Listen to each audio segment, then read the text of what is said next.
Hey everyone, Anders here. I'm back with another Black Desert video. Today we're going to go over the new region update information from the latest developer commentary video for the release of the new continent, Land of the Morning Light.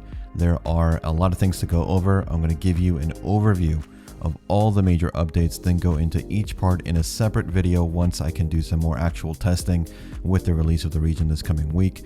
I'm going to start with Deboreka Earrings. They're being introduced with this new region. At Pen, they give you 19 AP, 12 accuracy, and all attack plus 10 and crit damage plus 3% with a Deboreka 3 set effect that they now have.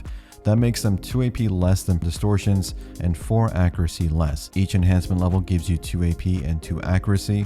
The set effect for Deboreka is still pretty strong, I think, so still worth it depending on your build. To craft them, you will need an illusion gem and 2 red shards of power and 2 black shard seals. Illusion gems can be obtained at a low chance from certain bosses in the new region. New crystals are also being added, life XP focused. Each one will grant you 3 to 5% XP for your desired life skill. Some also give mastery. You will get a few through the main story, but they can also be crafted. You also get 2 additional crystal slots with this new region. You can choose to use one of those slots for the new legendary crystal called Phoenix Tier. This crystal basically gives you almost everything, a lot of stats, making it very powerful. You can only use one of these legendary crystals at a time. Dahn's gloves, or the next Fallen God armor for your glove slot, has also been confirmed to release with this new region. You will have the option of choosing DR or evasion versions of this item.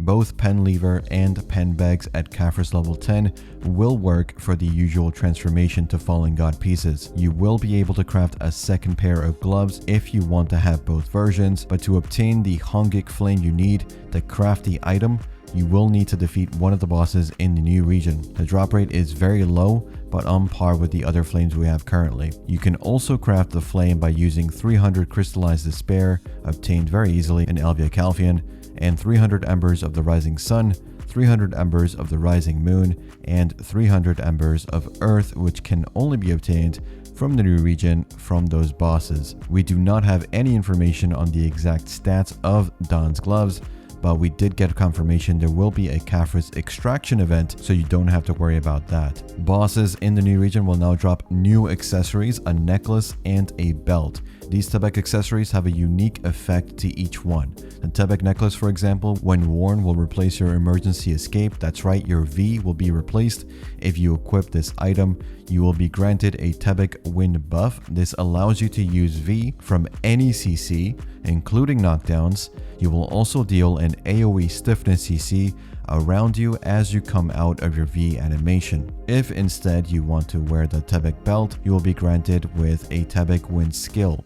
This skill has a cooldown of 10 minutes and will envelop you with a protected buff. This buff power depends on the enhancement level of the item. For example, the belt at Pen will grant you a 30 AP buff for 60 seconds and a 50 DP buff for 60 seconds and a 5% accuracy rate buff for 60 seconds. The accuracy rate buff will also apply to your allies. There are a total of 8 bosses in the new region. Each one will have 10 levels of difficulty. To unlock higher levels, you need to conquer each level in order. The higher the level, the more mechanics the boss fight will gain. It is not necessary to complete the main story chain to unlock the bosses, but they say it is recommended. You can run lower level bosses as many times as you want to practice mechanics if you're struggling with your current boss level. Bosses in this region will have an elemental type, so sun, moon, and earth are the 3 elements. If you fight bosses without unlocking certain aspects to the story, you will severely hinder the damage you can do. Instead, you need to collect these gems of light that are sort of like points that you can invest in elemental damage and defense for your character. So if you want to invest in the earth element, your AP and DP against earth elemental bosses will increase. Each boss will have an elemental weakness you can exploit to deal more damage. There is a limit on the number of gems you can obtain, but you will be able to reset your points. No information on whether there will be a cost, but we can imagine there will be. Boss damage, or the damage you're dealing to the bosses in this new region, is completely different to what you're used to from world bosses and field bosses. 80% of your damage comes from these gem and attribute slots. Only 20% is influenced by your actual gear. This means even if you're not super geared, you will still be able to participate in every boss in the region But this of course has a limit, so as you go up in levels and difficulty, the more gear you have, those 20% will start making fights a lot easier than if you were less geared. So to reiterate, 80% of your damage will come from those gems of light investment points that you've done into specific attributes. Bosses will also have a ranking system, a boss kill timer leaderboard, so the faster you defeat a boss, the higher in the rankings you will get. It is separated by boss levels and boss type. These rankings will show everyone how fast you defeated the boss, but they are character specific, so if you swap classes, the rankings will not transfer. Now moving on, housing. There are no new houses as we expect them to be in the new region. Instead, we do get 2 new mansions, or manors as we know them. One is an elaborate mansion and one is a more cozy cabin type mansion. It will work similarly to the manor we already have in Serendia. There will also be new Land of the Morning Light exclusive furniture items added. So amazing news, I was not expecting this. There is also a new warship that can be crafted with a new region called a Panoxon. The ship seems to be fairly versatile but weaker than a typical Carrack. You will need materials found in the new region and bought with crow coins as well. So if you already own a Carrack, you will have an easier time crafting this new ship.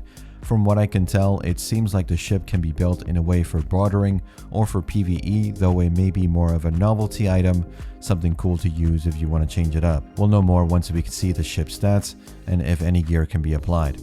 Trade Revamp is coming with a new region. It seems to also be linked with it, though that is unconfirmed. We did get a look at how the system will work, but I'll have more information next week. My videos on the Trade Revamp overview cover most of what was talked about today in this depth commentary. Through the story, you will be able to choose a life skill approach. This will unlock a special knowledge called Deep Root Gathering. This then unlocks a skill called Green Artisan for your character. If you gather with this new skill, there is a chance that a minigame will appear. Lumbering, hoe gathering, butchering, mining, tanning, and fluid gathering all have their own unique minigames. And if you complete these minigames, you will be able to obtain a large quantity of items while consuming more energy. So this should accelerate the gathering process. There is also a new rare item that can only be obtained through this new method of gathering. 1,000-year-old wild ginseng is this new item. It's incredibly rare, but when you consume this, you will get a buff that will last for 3 months. Yes, that's right, 3 months. Or you can sell it on the central market for a lot of money. No actual word on what the buff is. New foods and elixirs have also been added. One of the new foods can be used on top of perfumes, elixirs, and cron meals. It will recover 5,000 HP, but it is on a 22-hour cooldown. Another one recovers 500 energy instantly and increases energy recovery by 30 per tick for 1 hour. There is also food that increases your breath, strength, and health levels up to 40 with the new region.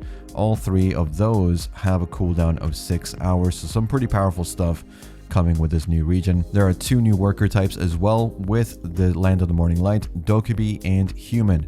So Dokubi are similar to the Goblin type and humans are, just humans. I'm guessing similar stats. Dokubi workers are able to craft special items exclusive to them, which is new, but we don't exactly know what those things are. Marnie's sniper rifle has also been included. That's a new item with this new region. Sniper hunting has also been changed, so damage dealt now will depend on which part of the target you hit. You also find out where you hit the target. Headshots, for example, deal the most amount of damage, so the more efficient you are, the more valuable loot you will get. There are over 100 minutes of cutscenes with this new story, a lot of voiced dialogue as well with the new region, so localization may take a while.